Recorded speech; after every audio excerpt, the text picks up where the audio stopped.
បាទសួស្តីបងប្អូនទាំងអស់គ្នាខ្ញុំថ្ងៃនេះសូមអាប់ដេតទៅ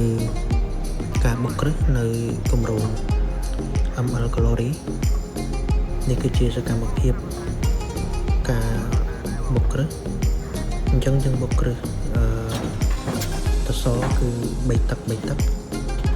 ហើយយើងបុកគ្រឹះនេះគឺប្រវែងពី18ម៉ែត្រទៅ24ម៉ែត្រ